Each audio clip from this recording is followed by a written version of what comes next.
মুসাইলামা কাজ্জাবকে কে হত্যা করেন? অপশন ১ আবু বকর সিদ্দিক রাদিয়াল্লাহু তাআলা আনহু, অপশন ২ হযরত ওয়াহশী রাদিয়াল্লাহু তাআলা আনহু, অপশন ৩ হযরত ওমর রাদিয়াল্লাহু তাআলা আনহু, অপশন ৪ হযরত খালিদ বিন ওয়ালিদ রাদিয়াল্লাহু তাআলা আনহু।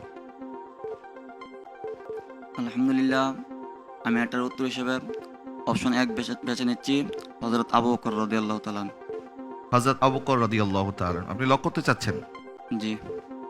আপনি লক করেছেন হযরত আবু বকর সিদ্দিক রাদিয়াল্লাহু তাআলা আনহু মুসাইলামাতুল কাজ্জাবকে হত্যা করে। আপনার এই উত্তরটি সঠিক হয়নি। সঠিক উত্তর হবে হযরত ওয়াহশী রাদিয়াল্লাহু তাআলা আনহু।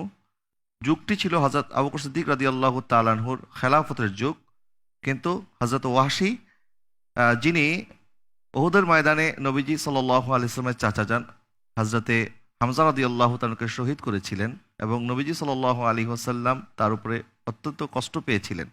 পরবর্তীতে তিনি ইসলাম কবুল করার কারণে নবীজি সাল্লাল্লাহু আলাইহি ওয়াসাল্লাম বলেছিলেন, ওয়াহশী আমি তোমাকে ক্ষমা করে দিচ্ছি, কিন্তু আমি যখন তোমাকে দেখি তখন আমার চাচা জানের শাহাদাতের কথা আমার স্মরণ হয়ে যায়, তখন আমি কষ্ট পাই।